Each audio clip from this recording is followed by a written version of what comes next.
Olá, pessoal! Tudo bem com vocês? Eu espero que vocês tenham passado bem nesses últimos dias. Antes da gente começar a nossa aula de hoje, eu gostaria de passar para vocês dois recados. O primeiro, para você registrar a sua presença no Classroom, é necessário acessar a atividade obrigatória, responder as duas questões e clicar em enviar. Aí a sua presença estará registrada.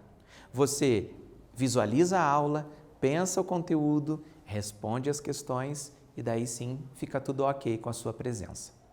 E também um outro recado é para aqueles alunos que nos acompanham pela TV e que fazem atividades impressas da escola. Vá até a sua escola e devolva as atividades que você pegou, de modo que o teu professor possa corrigir e lançar a sua nota adequadamente. Dados os recados, então vamos para a nossa aula de hoje.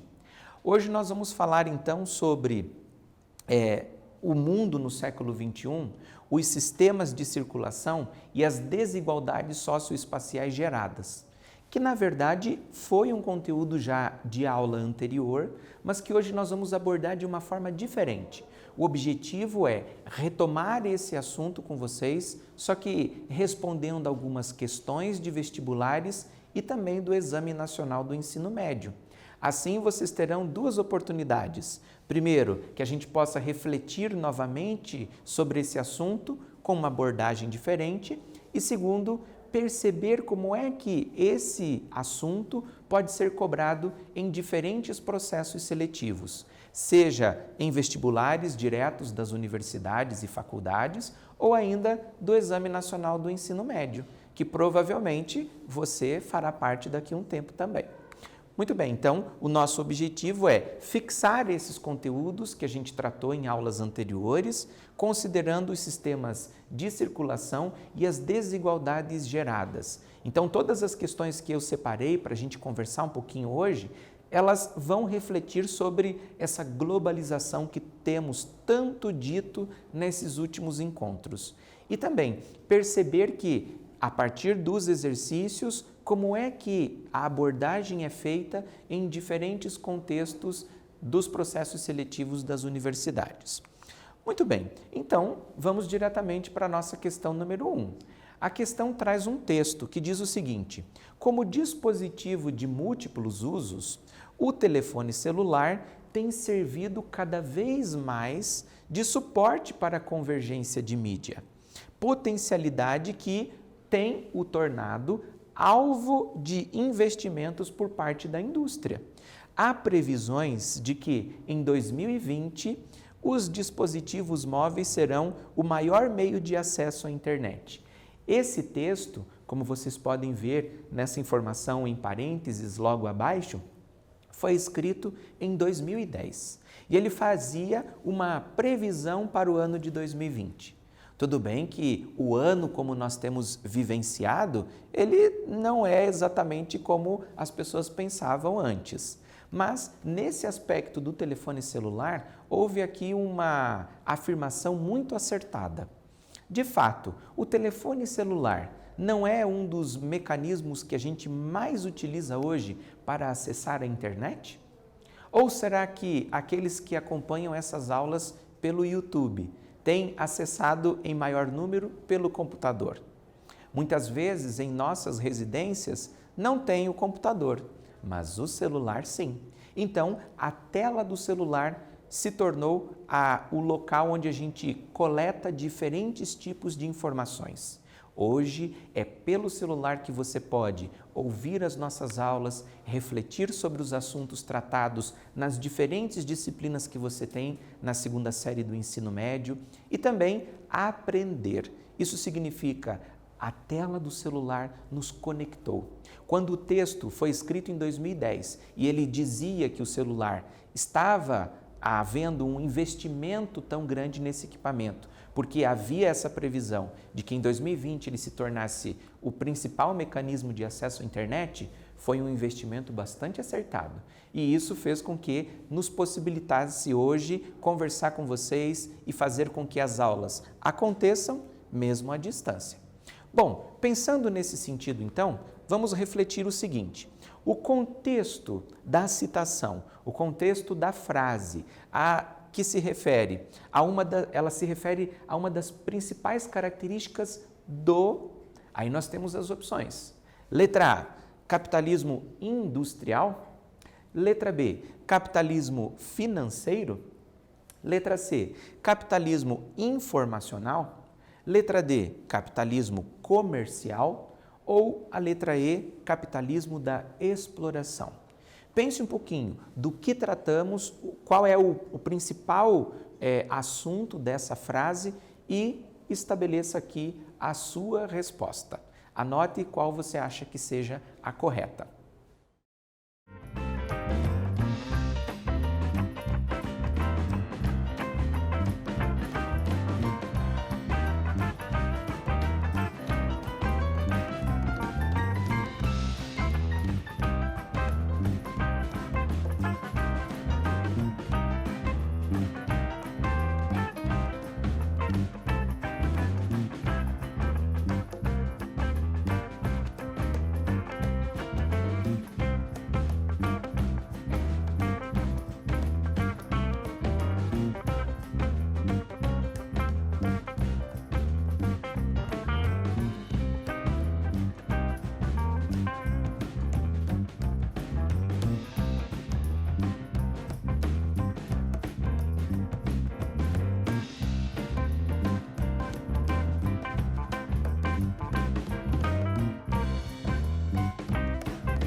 E aí, pessoal, refletiram essa questão? Lembrem da frase. A frase trazia como uma principal característica o fato de que o celular receberia investimentos por parte da indústria e se tornaria, então, o principal meio de comunicação e acesso à internet da população. Esse texto foi escrito em 2010 e a projeção era que em 2020 isso se concretizasse. Bom, sendo assim, nós estamos falando de informação, em receber essa informação pela tela do celular através da internet. Sendo assim, nós estamos então tratando do capitalismo informacional. É uma fase do desenvolvimento do capitalismo onde a informação é algo extremamente importante. Aliás, para vocês, receber a informação, saber essa informação, não é algo importante? E muitas das informações que vocês recebem, não é pela tela do seu celular que você as observa pela primeira vez? Então significa que a projeção se concretizou, não é mesmo? Bom, vamos então para a segunda questão. Questão a qual pode estar aqui envolvendo um problema que nós conhecemos muito bem, que é o da mobilidade urbana. O nosso trânsito dentro das cidades, aqueles que vivem em espaços urbanos, há de se pensar, será que é uma mobilidade com qualidade? Qual é o meio de transporte que você mais utiliza? Esse é o meio de circulação das pessoas no ambiente urbano. O teu transporte tem sido um transporte mais individualizado ou ele é um transporte mais coletivo? E se é o transporte coletivo, como ele é na sua cidade? É um transporte de boa qualidade? Tem um valor acessível? Você consegue se movimentar na cidade com facilidade, sem grandes problemas? Agora, o fato é, esse transporte, essa rede, essa mobilidade, ela acontece. E nós conseguimos então nos conectar também por isso. Eu posso estar num bairro da cidade nesse momento, pegar uma condução, um ônibus e chegar até um outro bairro. Então significa que a mobilidade urbana é algo presente nas nossas vidas. Bom, vamos pensar então a questão que foi proposta no vestibular da Universidade Federal de Santa Catarina. E diz o seguinte: os problemas relacionados à mobilidade das pessoas nos centros urbanos afetam diretamente a qualidade de vida da população, com as externalidades geradas na produção do transporte e também o desempenho econômico das atividades urbanas. Afinal, aquela pessoa que quer chegar ao seu trabalho o mais rápido possível, mas ela precisa do transporte que é ofertado na sua cidade. Se de repente ela fica muito tempo dentro do ônibus ou até mesmo trocando de ônibus ou trocando de meios de transporte até chegar ao seu trabalho, como ela chegará? Bem, descansada, pronta para o trabalho? Ou de repente pode ser que ela chegue cansada, de repente até estressada por esse caminho e por esse transporte que afetou sim a sua condição de vida. Então, é uma questão que faz a gente refletir diferentes problemas que estão presentes no nosso dia a dia. Agora eu vou propor para vocês algumas frases e gostaria que vocês analisassem e dissessem se são verdadeiras ou se são falsas.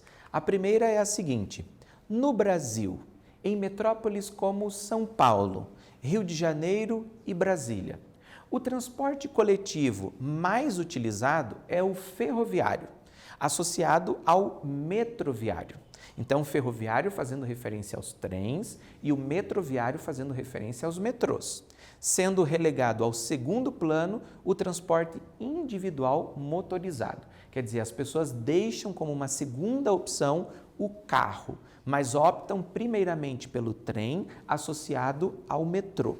É assim que acontece nas grandes cidades brasileiras, que foram colocadas aqui na frase como exemplo? Pense um pouquinho e veja se essa afirmação é falsa ou verdadeira.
E aí, pessoal, conseguiram pensar essa frase? Bom, se a gente for pensar que ela evidencia que o transporte individual motorizado ele está relegado ao segundo plano, a uma segunda opção nessas grandes cidades, a gente consegue perceber que a frase é falsa. Isso porque, na verdade, numa concepção da maioria dos habitantes aqui do Brasil, nós teremos como primeira escolha o carro para se transportar. Se o carro não for possível, por qualquer que seja o motivo, aí a gente opta pelo transporte coletivo. Mas já existem diferentes países com o transporte mais bem evoluído, aí sim nós teremos como uma primeira opção das pessoas o transporte coletivo e não o transporte individual. Mas ainda não é o caso do Brasil. Muito bem, vamos pensar então a segunda questão. O transporte público, coletivo, urbano, atende principalmente pessoas de média e baixa renda no Brasil, o que torna o valor deste serviço um instrumento importante na formulação de políticas de inclusão social. O valor do transporte, o quanto a gente paga na passagem do ônibus, por exemplo, seria algo determinante para que nós, camada da classe popular, possamos nos movimentar no espaço urbano? Pense um pouquinho, analise e veja se essa afirmação é verdadeira ou falsa.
E aí, pessoal, analisaram a frase?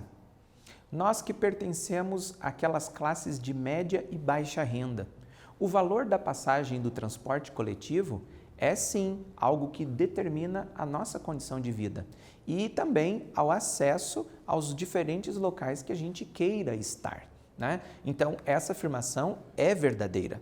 De fato, é um instrumento importante na formulação de políticas de inclusão social. A passagem ter um valor acessível possibilita que as pessoas estejam, então, observando e estando em diferentes lugares. E é uma política de inclusão social.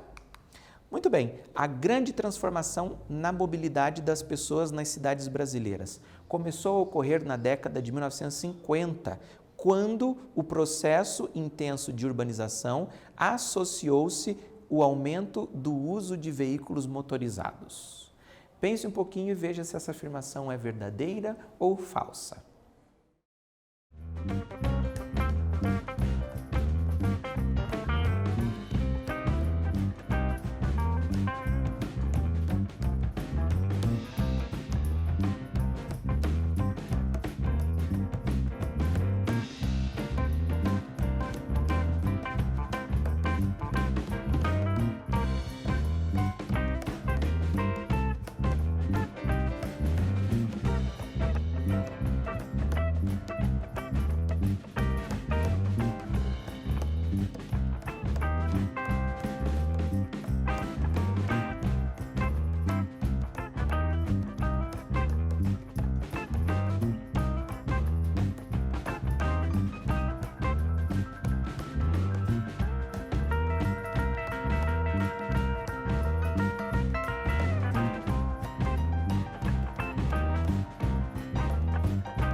Refletiram sobre a questão?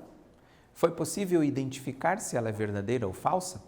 Vamos pensar o seguinte, a grande transformação na mobilidade das pessoas nas cidades brasileiras começou a ocorrer na década de 50, quando, ao processo intenso de urbanização, associou-se o aumento do uso de veículos motorizados. A afirmação é verdadeira, porque nós tivemos um processo de intensificação da urbanização, as cidades foram se expandindo, a quantidade de habitantes nas cidades brasileiras também foi aumentando, fazendo com que a opção pelo veículo motorizado fosse algo importante na decisão de se transportar pelo espaço urbano. A afirmação, então, está correta. A próxima afirmação. Sendo o transporte público um serviço não essencial, a visão do seu financiamento deve ficar submetida a enfoques monetaristas rígidos, como o da sustentabilidade financeira a qualquer custo. Pense essa questão e me conte daqui a pouco se ela é verdadeira ou falsa.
E aí, pessoal, conseguiram pensar a questão? Logo de cara a gente já percebe que ela é bastante duvidosa quando diz que o transporte público não é um serviço essencial. Claro que é um serviço essencial e principalmente para que nós possamos nos movimentar nesse espaço geográfico. Então, nós que dependemos do transporte público, temos a certeza de que ele de fato é um serviço essencial à população. Portanto, e ainda o restante da frase também, ela inviabiliza, ou seja, a afirmação é falsa. Vamos pensar então uma outra questão, também tratando de transporte, mas agora não falando do transporte público na sua cidade, mas pensando uma rede de transporte um pouco mais ampla, mas que também conecta pessoas. Um turista inglês tem duas possibilidades de viagem: Punta Cana ou os Lençóis Maranhenses. Analise essas possibilidades apresentadas no mapa. Então, nós temos um desenho.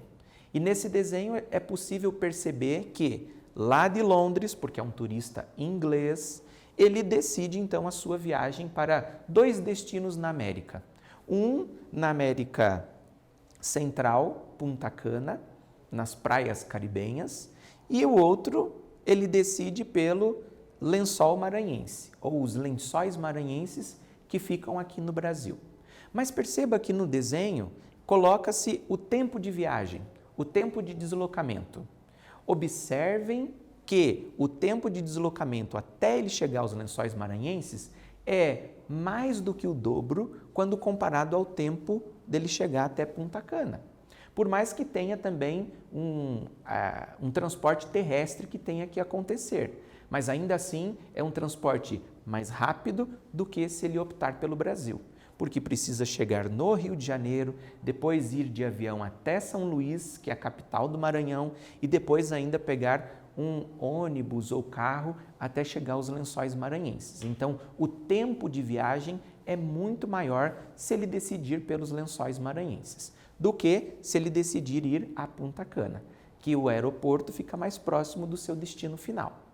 Bom, pensando essas questões e conectando ao que nós já falamos sobre as diferenças, as desigualdades que são geradas a partir desse meio de transporte, vamos analisar então as alternativas. Os dados representados no mapa tornam evidente que no Brasil há, letra A, deficiência na infraestrutura de transporte. Letra B, fraca potencialidade turística. Letra C, pequeno número de destinos turísticos. Letra D, pequena importância econômica do setor de turismo. E a letra E, falta de segurança para os turistas estrangeiros. Para um pouquinho, analise essas afirmações e anote a sua resposta correta.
E aí, pessoal, vamos verificar se a sua resposta anotada é a correta? Perceba então que no desenho nós tínhamos o exemplo de um turista que tem 2 destinos de viagem a escolher: os Lençóis Maranhenses no Brasil ou Punta Cana na América Central. Mas o tempo de viagem até o destino final é muito menor para Punta Cana do que para os Lençóis Maranhenses. Sendo assim, evidencia o que em relação ao Brasil? Que há uma deficiência na infraestrutura de transportes. Por que, professor? Ora, porque nós percebemos que é necessário vir até uma determinada capital, que é o Rio de Janeiro, depois pega um outro avião até a capital do estado do Maranhão, que é São Luís, e depois ainda um carro ou ônibus até o local final, que são os Lençóis Maranhenses. Ou seja, há uma deficiência desses meios de transporte. Por que o avião não pode chegar diretamente no aeroporto de São Luís? Quer dizer, a conexão dos aeroportos brasileiros com diferentes destinos internacionais é ainda bastante deficitária.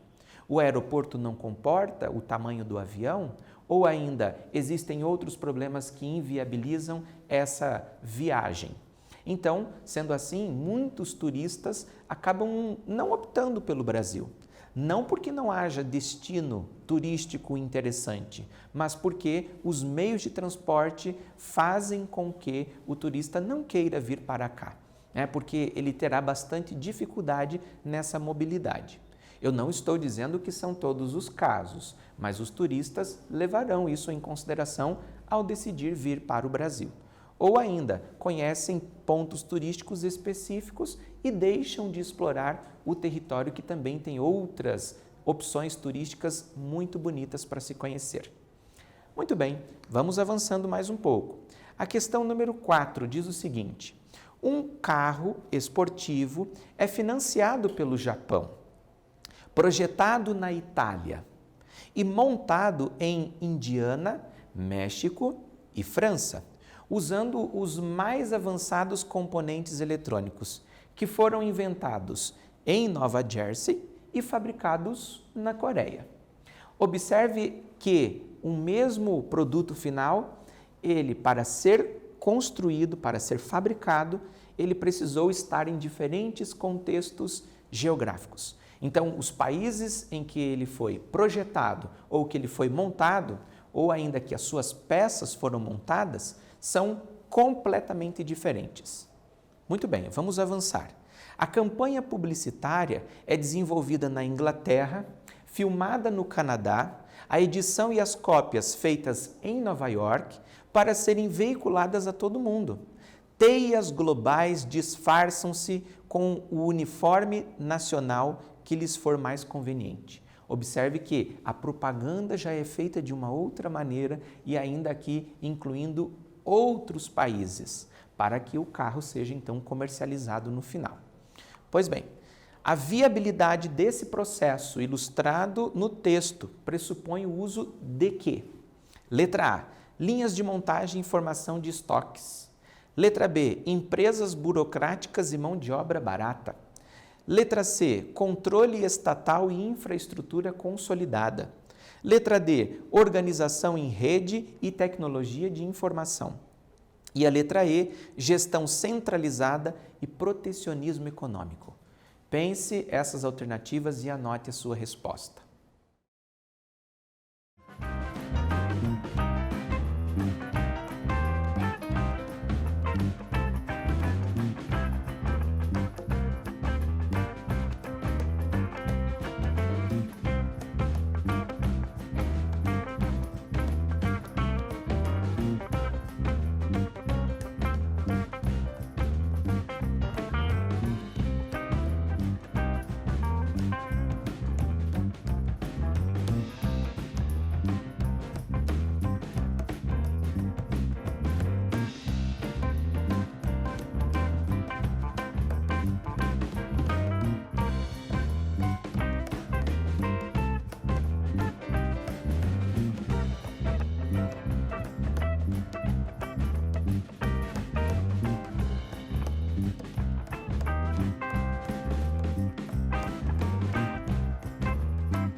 E aí, pessoal, conseguiram analisar essas alternativas e anotar a sua resposta correta?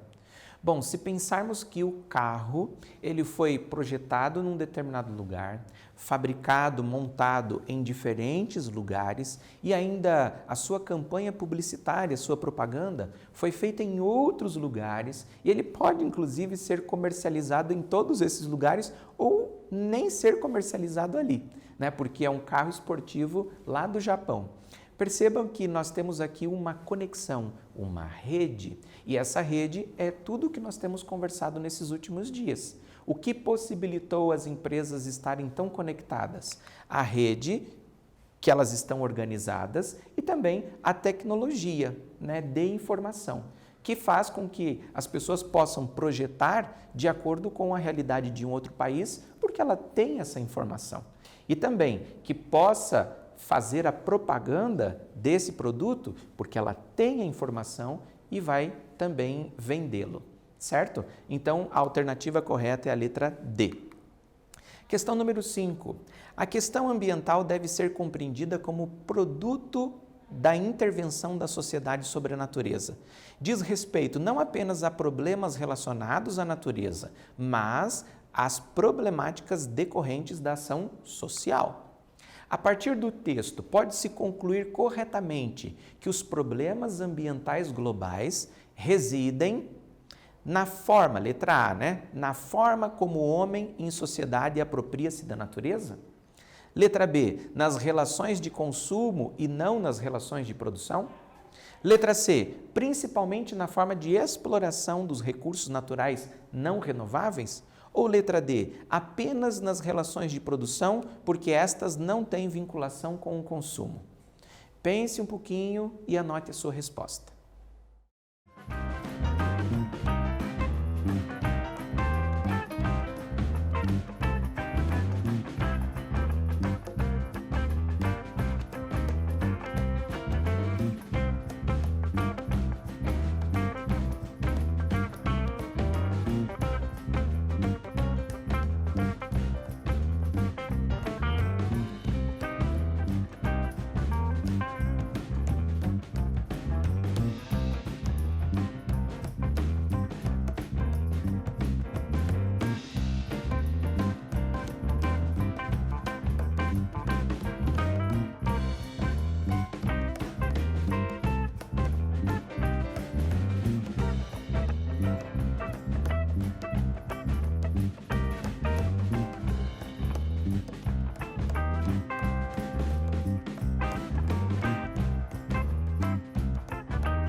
E aí, pessoal, conseguiram perceber a resposta correta?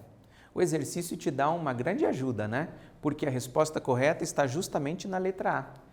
Os problemas ambientais globais residem na forma como o homem em sociedade apropria-se da natureza, de uma forma exploratória, sem dar o tempo da natureza se recompor. A última questão de hoje. A globalização faz parte do processo de expansão do capitalismo, que atinge a diversas esferas da sociedade, em escala planetária. Sobre globalização, é correto afirmar que se trata de um processo o qual, letra A, embora apresente tendência à homogeneização do espaço mundial, é seletivo e excludente. Letra B, embora apresente tendência à fragmentação do espaço mundial, tem reduzido as desigualdades socioeconômicas. Letra C, eleva a produção da riqueza, a distribuição equitativa de renda entre os países do mundo. E letra D, reduz a competitividade entre os países e ameniza os conflitos nacionalistas. Pensem e anotem a resposta de vocês.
E aí, pessoal, vamos conferir então a resposta de vocês? Pensando essa questão da globalização, a gente vai perceber que, embora apresente tendência à homogeneização, que seria como se tudo fosse igual, né? Homogêneo, todo mundo igual, escolhendo as mesmas coisas, consumindo os mesmos produtos, embora apresente essa tendência no espaço mundial, a globalização acaba sendo seletiva e excludente. Quem tem condição, compra, consome e faz parte dela. Quem não tem, acaba ficando excluído desse processo. Muito bem, então, o objetivo da nossa aula de hoje foi perceber com esses exercícios propostos de que forma que as redes de circulação e as suas consequências podem ser cobrados no vestibular e também no Enem, e refletir um pouquinho sobre os conteúdos que conversamos anteriormente, só que com uma outra abordagem.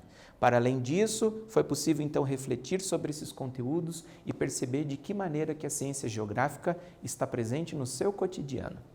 Obrigado por vocês terem acompanhado até aqui e até a nossa próxima aula.